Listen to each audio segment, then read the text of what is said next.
बार्टी संदर्भात एक महत्त्वाची घडामोड येते। बार्टीला मंजुरी 365 कोटींपैकी फक्त 75 कोटींचा निधी मिळालेला आहे। अनुसूचित जाती आणि नवबौद्ध विद्यार्थ्यांवरती अन्यायाचा आरोप यामुळे करण्यात येतोय। बार्टीतर्फे एमपीएससी, यूपीएससी त्याचबरोबर आयबीपीएस आणि पोलीस भरतीचं प्रशिक्षण दिलं जातं। आयबीपीएसचे 24 जिल्ह्यांमधील प्रशिक्षण हे 10 महिन्यांपासून बंद आहेत। 9000 अनुसूचित जाती आणि नवबौद्ध विद्यार्थी प्रशिक्षणापासून त्यामुळे वंचित राहिलेत। एमपीएससी पोलीस भरती प्रशिक्षण 33 जिल्ह्यांमध्ये बंद आहे। 20000 प्रशिक्षणार्थींना प्रशिक्षण नसल्याचा फटका बसलाय। सामाजिक न्याय मंत्रालयावरती कार्यकर्त्यांनी या संदर्भातला आरोप केलेला आहे।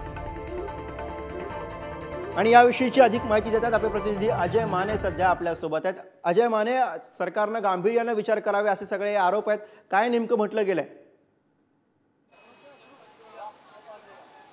जर आपण पाहिलं तर 365 कोटींचा निधी मंजूर झालाय, पण त्यातला जर पाहिलं तर अद्याप फक्त 75 कोटींचा निधी जो आहे तो मिळालेला आहे। त्यामुळे अनेक जे मागासवर्गीय समाजातून येणाऱ्या तरुणांच्या ज्या एकंदरीत शिक्षणाचा हक्कापासून ते जे ते वंचित राहिल्याचा आरोप जो आहे तो आता होताना पाहायला मिळतो। सगळ्यात महत्त्वाचं जर पाहिलं तर हे संपूर्ण खातं जे आहे ते राज्याचे मुख्यमंत्री एकनाथ शिंदे यांच्याकडेच होतं आणि त्यातूनच हा सगळा निधी जो आहे तो 2023-24च्या अर्थसंकल्पामध्ये मंजूर झाला होता बार्टीसाठी आणि तो अद्याप दिला नाही। जर 2022-23चं जरी चित्र पाहिलं तर त्यावेळीही जो मोठ्या प्रमाणातला निधी मंजूर झाला होता त्यातलं फक्त 91 कोटी जो आहे तो खर्च केला गेला होता। आपण जर पाहिलं तर या बार्टी संस्थेअंतर्गत अनेक नवबौद्ध किंवा मागासवर्गीय विभागातून वंचित समाजातून येणारे विद्यार्थी जे असतात ते या बार्टीतून प्रशिक्षण घेतात आणि अनेक जे सरकारी नोकऱ्या असतील त्यात मग एमपीएससी असेल, यूपीएससी असेल किंवा इतर ज्या स्पर्धा परीक्षेचा अभ्यास जो आहे तो या बार्टी मार्फत केला जातो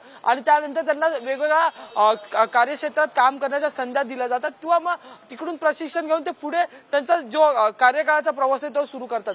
पण सगळ्यात महत्त्वाचं म्हणजे काही जिल्ह्यात तर 10 महिन्यांपासून हे प्रशिक्षण जे आहे ते थेट बंद ठेवण्यात आले। त्यामुळे अनेक एकंदरीत नवबौद्ध किंवा मग वंचित समाजातून मागासवर्गीय समाजातून येणाऱ्या विद्यार्थिनींचं मोठ्या प्रमाणात नुकसान झालेलं आणि यात सगळ्यात म्हणजे या बातमीला आणखी चिंतेची बाब म्हणजे की हे संपूर्ण खातं जे ते राज्याचे मुख्यमंत्री एकनाथ शिंदेकडे जेव्हा मुख्यमंत्र्यांचं भाषण होतं तेव्हा ते म्हणतात की सर्वसामान्यांचं हे सरकार आहे, पण या सर्वसामान्यांचा जर पाहिलं तर वंचित आणि मागासवर्गीय विद्यार्थी अनेक मोठ्या प्रमाणात आहेत आणि तेच आता बार्टीच्या शिक्षणापासून बरोबर आहे। त्यामुळे आता प्रश्न विचारले जाणार आणि याविषयीच बोलण्यासाठी रिपब्लिकन स्टुडंट युनियनचे अमोल वेताम सध्या आपल्या सोबत आहेत। अमोलजी, हा प्रकार आपण सगळा बघतोय, निधी तर मंजूर होतो पण प्रत्यक्षामध्ये जितका निधी मंजूर होतो तितका निधी मिळत नाही आणि त्यामुळे विद्यार्थ्यांवरती ही वेळ येते, तुमची प्रतिक्रिया? सर्वप्रथम मी शासनाचा निषेध करतो। जे सामाजिक न्याय खातं अनुसूचित जाती व बौद्धांच्या उत्थानासाठी आहे त्याचा योग्य निधीचा उपयोग केला जात नाही।